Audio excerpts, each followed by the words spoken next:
match the events of a particular time in our faith.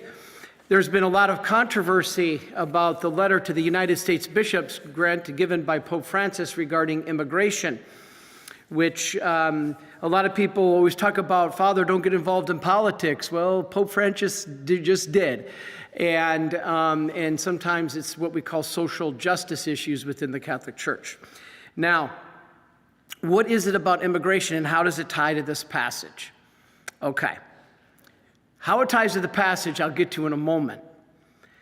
But I'd like to reference church teaching. I'm not going to give you my own opinion here, as you always hear me say.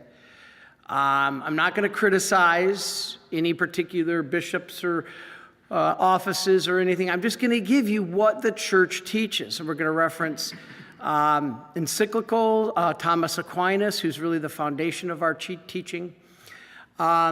But I start with Bishop Burbidge, outside of D.C. in the Arlington area, who said the church does not support open borders, but rather, quote, a common sense approach where the duty to care for the stranger is practiced in harmony with the duty to care for the nation.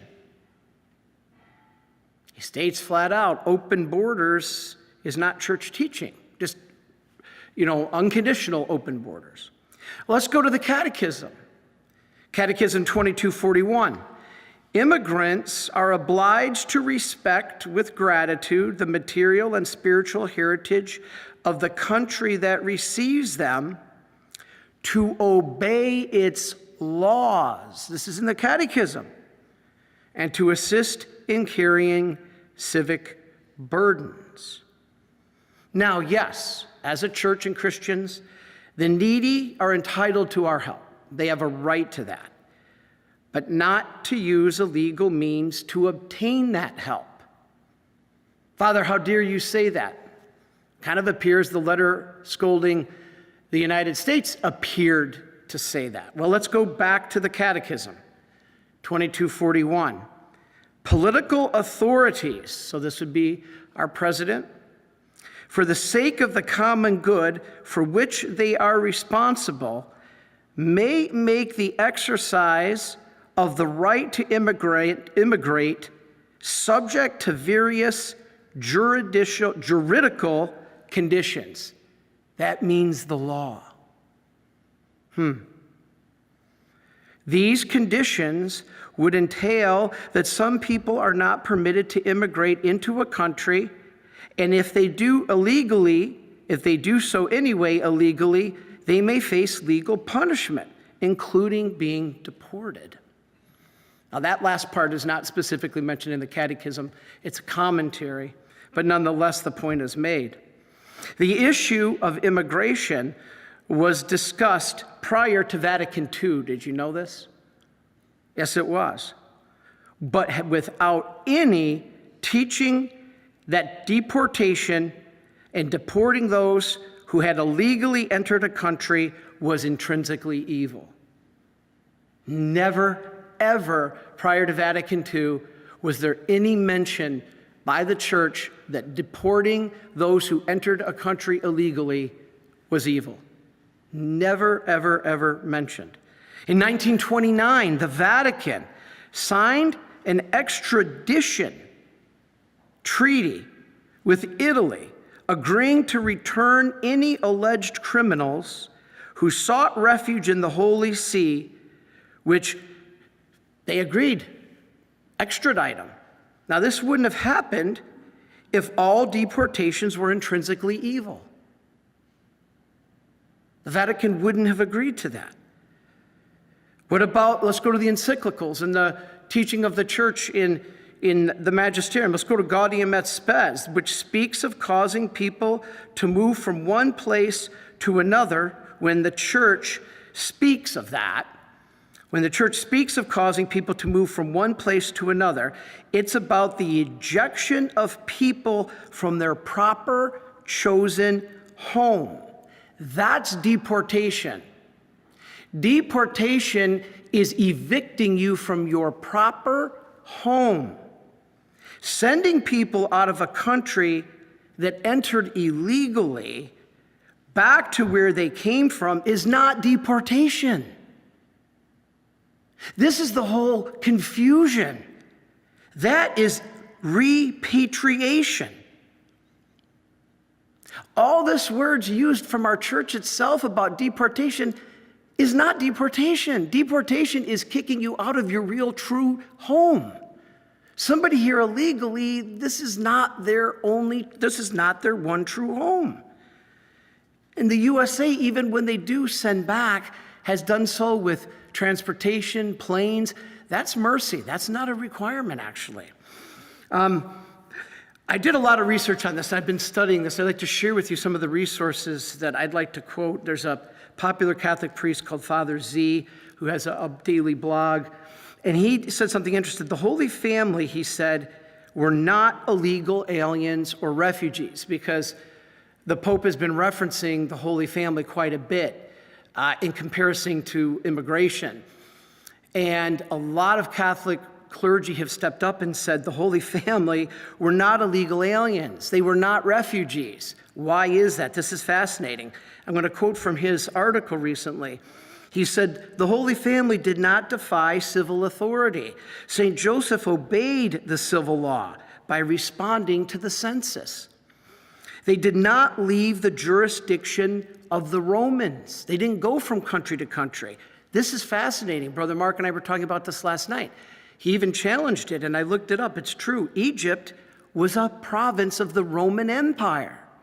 So the Holy Family wasn't going from nation to nation. We can't say that they were immigrants or refugees. They went out of their way to comply with Roman law in addition to Jewish law. They were not illegal. The road to Egypt was a trade route secured by legitimate authority, not by human trafficking cartels. They did not sneak into Egypt. St. Joseph worked for a living and did not receive any handouts. So you could say, no hotels or free cell phones. St. Joseph didn't have a criminal record. He wasn't a fugitive from justice or a violent gang member. To compare the Holy Family to some of the situations is completely improper. Now, the vice president mentioned Ordo Amoris, the order of love. And this I verified is absolutely in church teaching. There is a hierarchy of love, and this is what Catholics are not being taught. This was not referenced in that letter to the bishops. The order of love that we must give is God first, family second, country third, our own people fourth, and other people fifth. That doesn't mean you don't love those other people. It says we love everybody, but there's a hierarchy. Do these have priority under Ordo Amoris to preference in the allocation of finite resources, these people who are here illegally? No. Catholic truth is not known. It's not being taught on this matter. The first duty of a nation is to the good of its people. Missing children, rapes of girls and boys, and women, almost 80%, some statistics say, of women coming over the border are raped. Where is the compassion for these people? State stats show numerous Americans have been murdered, raped, and molested or suffered from crime, home invasions, carjacking, fentanyl from the cartels of Mexico and the drugs like fentanyl from China. J.D. Vance said Mexican cartels made $30 million a day smuggling drugs and people across the southern border. Our services, hospitals, schools are all overloaded, overburdened. Our culture has been affected. Now, 300,000 children are reported as missing, but that doesn't necessarily mean they're enslaved or trafficked. It just means they're not registered properly through immigration. But several have been, they have found, given to pedophiles. Sometimes our own Catholic Charities and Relief Services said, well, they were handed over to others. Well, who do we know who these others are if we don't have a registration process, a vetting? There's no criticism coming from the church about Islam's human rights record. But do you know most of the immigration in the world today is people fleeing oppression and being persecuted for their faith? So let's go to the root and let's call out the human rights violations of Islam, because that's causing most of the immigration. But we're not hearing that. Those who enter this country illegally are at the mercy of cruel employers and landlords. They are paid well below the minimum wage at jobs that are dangerous, no safety equipment. Their employers threaten to deport them if they complain. So the Pope's letter does not address this. The letter does not address what is a direct result of an unregulated border policy. It scolds sovereign governments for upholding their laws, which are not harmful to those who comply. It's not. One bishop said, "The truth is that having a secure border is an orderly and lawful immigration process is indeed the most compassionate approach for migrants, and it helps to safeguard against the chaos and mass suffering that is happening at our borders now." The Pope said the plan to deport migrants is a disgrace. Loving one's country and its citizens is not a sin, though. There's an order of love. We just talked about it, and that's the reading today. What did Jesus say in this reading? What did he say? The children have to be fed first. Who is he talking about? Israel. Jesus said, "I came first to Israel, first to take care of them. Then we will go to the Gentiles." He didn't say, "I'm not loving the Gentiles." He says, "I came to Israel first. Let them be fed first. For it is not right to take the food of the children and throw it to the dogs." He meant the Gentiles. But then she said, "Sir, even the dogs or the Gentiles under the table have the right to eat the children's scraps." And he said, "You know what? You're right." He didn't say we're not going to feed them or take care of them. He says there's a hierarchy of love. That's ordo amoris. And so this is something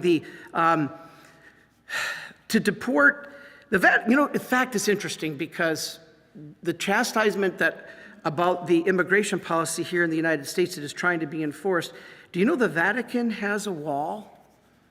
Yeah, there's a lot of crime nearby. They have a great big wall. No one enters the Vatican without proper permission and paperwork. I find that interesting. The Pope said we must not have walls, but instead bridges. And he said walls instead of bridges is evil. But yet there is a wall at the Vatican. Then the Vatican fines and imprisons those who enter the Vatican City illegally. They just published this update a few weeks ago. Every sovereign nation has a right to defend itself and to determine who comes into its country. The problem is, when we try to eliminate this is denationalization. That's a globalist policy. There needs to be a legal process. It's in the underworld right now. If registered, they are protected. We've always had immigration. My grandfather was born in what's today the Czech Republic. But when he came to Ellis Island, he was fully registered. It was done through a legal process. Now, if you don't do that, if somebody disappears, nobody knows it.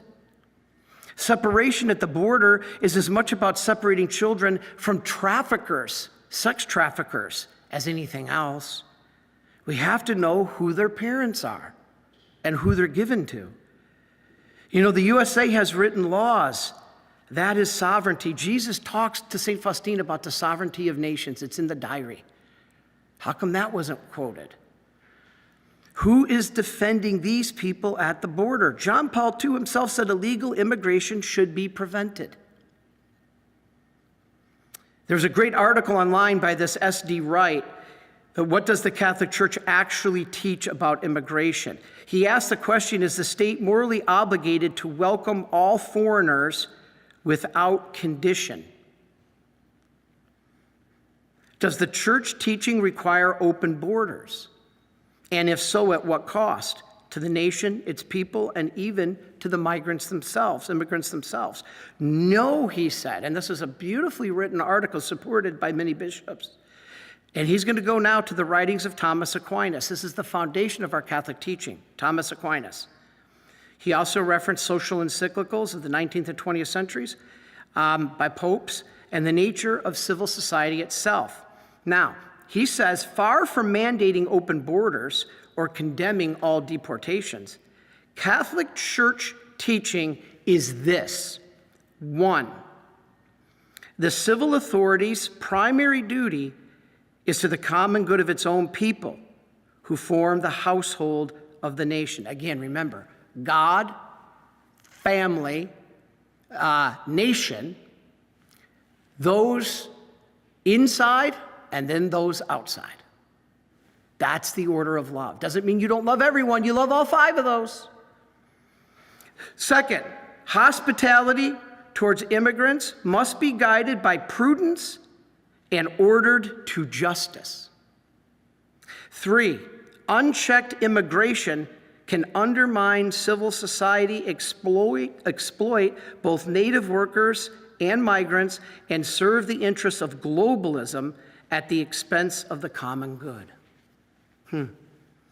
Thomas Aquinas says foreigners who wish to be admitted entirely to the fellowship and mode of worship of another nation, listen to this, should not be given the rights of that nation's citizens immediately. He says you should wait. Thomas Aquinas said this. Now, I'm not giving you my opinion. I know I'm going to get a lot of letters. Father, how dare you get political? I'm just simply commentating on what letter has been received by our bishops and then what the Catholic Church teaches. Thomas Aquinas said they should be required to wait for several generations before their offspring were admitted to citizenship. Why was this?